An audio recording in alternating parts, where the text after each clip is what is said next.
KTV Originals।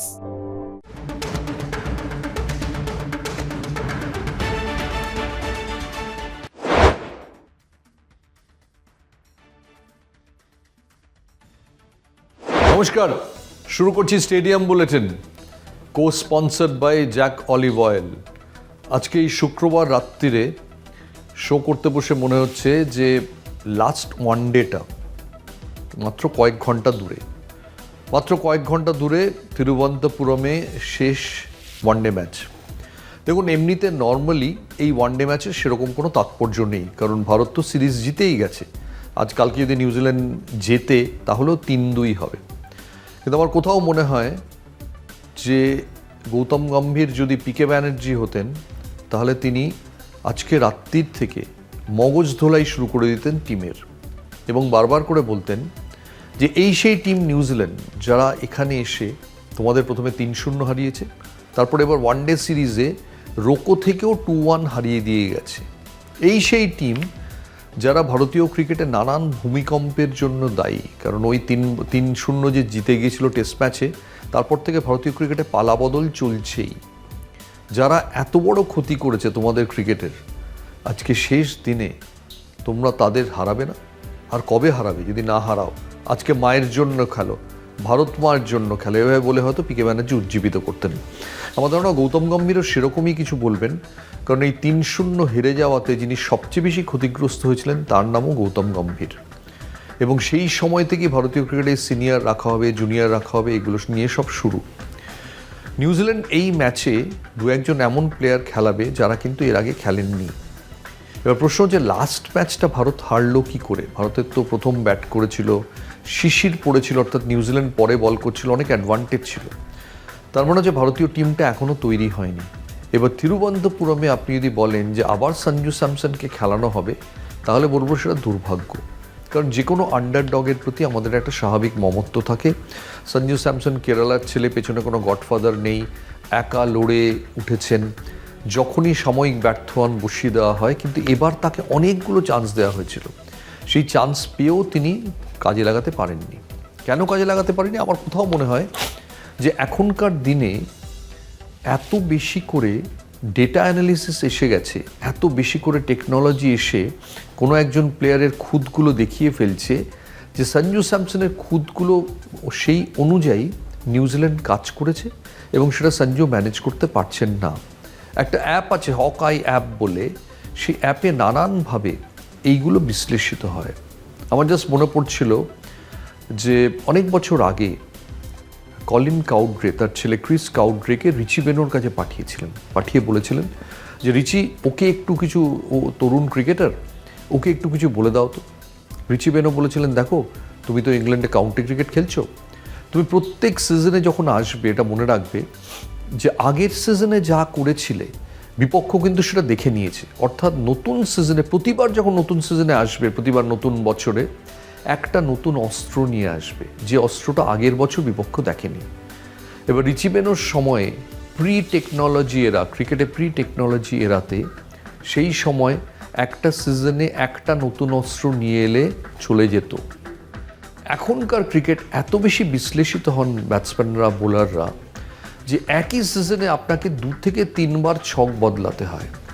Sanju স্যামসনের যে ছকটা ছিল সেটা কোথাও নিউজিল্যান্ড এখন ধরে ফেলেছে, এবং ধরে ফেলার জন্য তাকে বারবার করে ব্যাকফুটে নিয়ে যাচ্ছে, তিনি ফ্রন্ট ফুটে আসতে পারছেন না।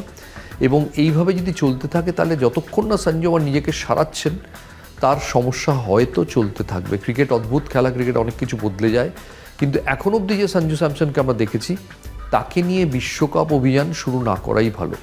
বিশ্বকাপে ভারতকে অন্যরকমভাবে ভাবতে হবে। কেন নিউজিল্যান্ডকে বারবার করে বলছি যে নিউজিল্যান্ডকে হালকা দেওয়া উচিত নয়, 4-1 জেতা উচিত, 4-1 জিতে ভারতের যে প্রতিশোধ নেওয়া শেষ করা উচিত।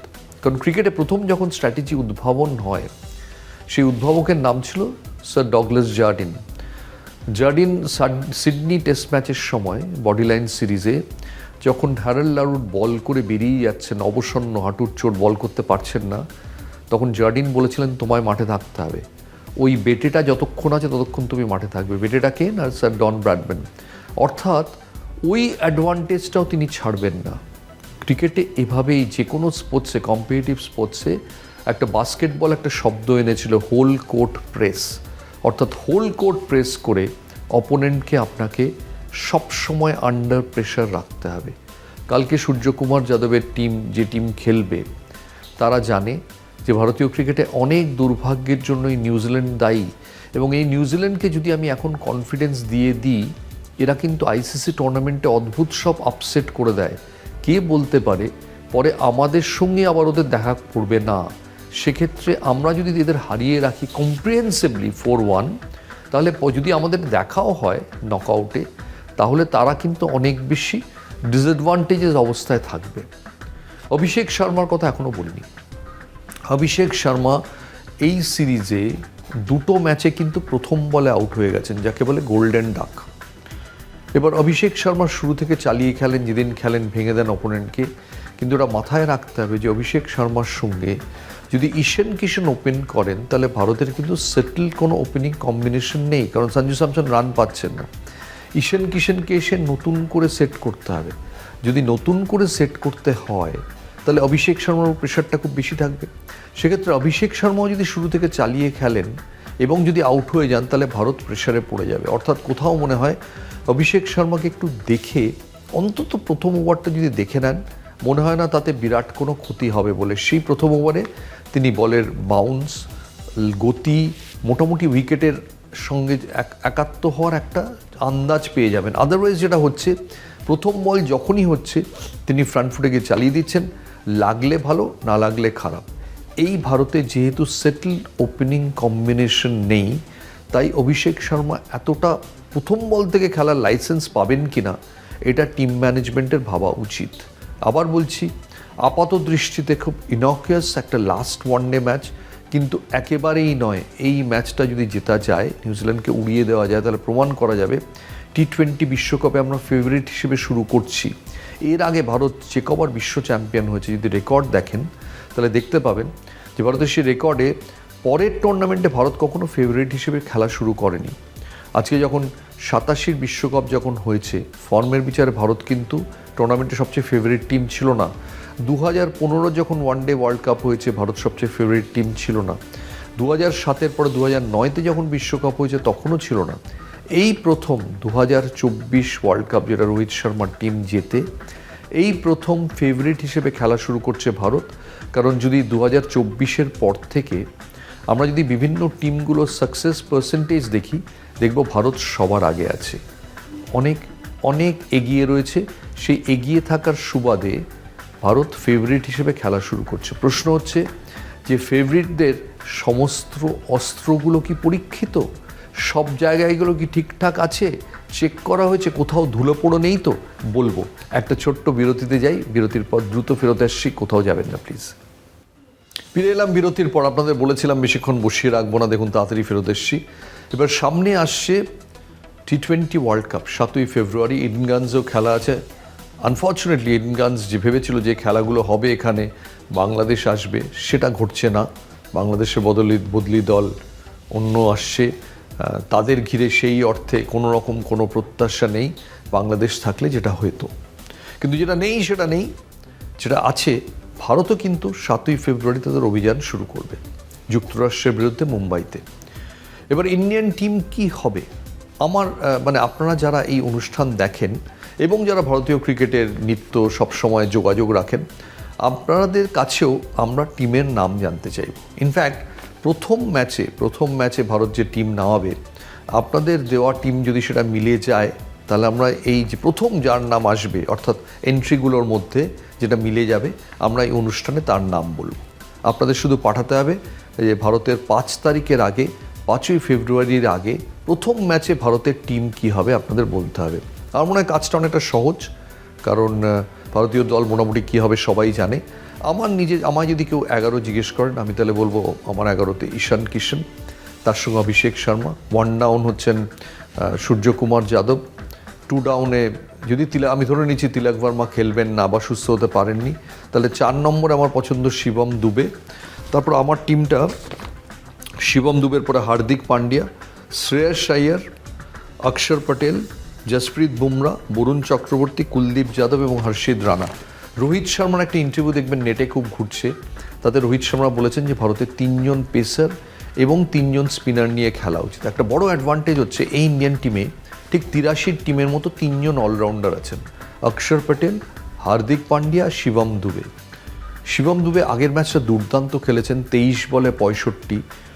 শিবম দুবে সম্পর্কে বলা হতো যে স্পিনারদের জম, কিন্তু পেস বোলারদের বিরুদ্ধে একটু ঘবড়াহট আছে, হিন্দিতে যে কথাটা বলে না ঘবড়াহট, সেটা কিন্তু ইদানিং আর নেই। শর্ট বল করে শিবম দুবেকে থামানো যাচ্ছে না।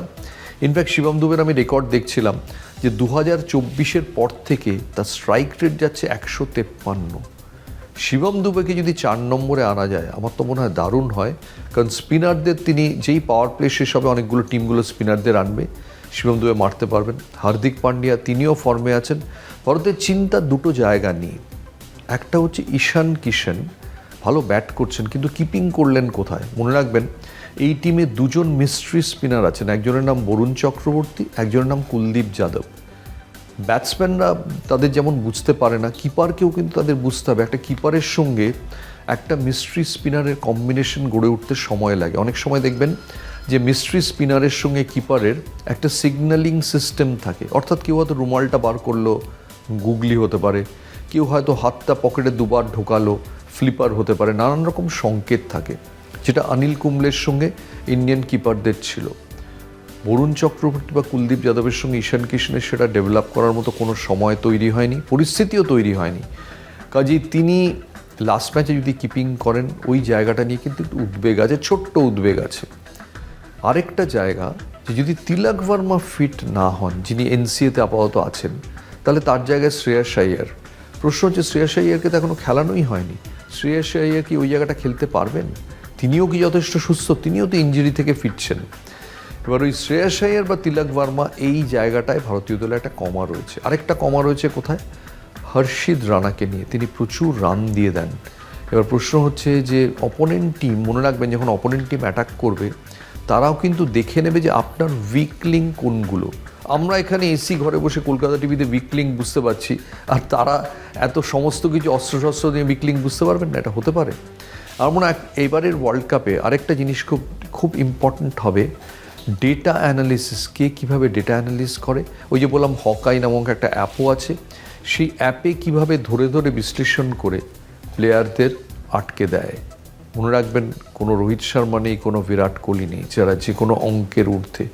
অভিষেক শর্মাকে কিভাবে অঙ্ক ধরতে চায় এবং অভিষেক সেখান থেকে কি করে বেরিয়ে যান, সেটা কিন্তু এই বিশ্বকাপের সবচেয়ে আকর্ষণীয় জিনিস হতে যাচ্ছে। ট্রাভিস হেড আসবেন অস্ট্রেলিয়ার হয়ে, ট্রাভিস হেড বলবেন এই বিশ্বকাপটা আমার, অভিষেক শর্মা বলবেন এই বিশ্বকাপটা আমার, সূর্যকুমার যাদব বলবেন আমি ক্যাপ্টেন বলে এই বিশ্বকাপটা আমার হতে পারে না।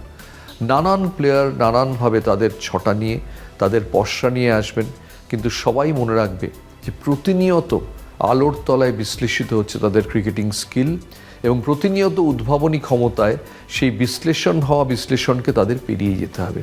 তাই টিম হিসেবে হয়তো সবকটা টিম ভালো নয়, হয়তো সেই রকমের বাস যাকে আমরা বলি টুর্নামেন্টের আগে সেটা নেই, কিন্তু এই টি20 ওয়ার্ল্ড কাপটা আমার কোথাও মনে হয় টেকনোলজির দিক থেকে প্রযুক্তির বিশ্বকাপ হতে যাচ্ছে। আর বেশি দিন সময় নেই, আর মাত্র কদিনের অপেক্ষা, তারপরেই আমরা দেখতে পাবো।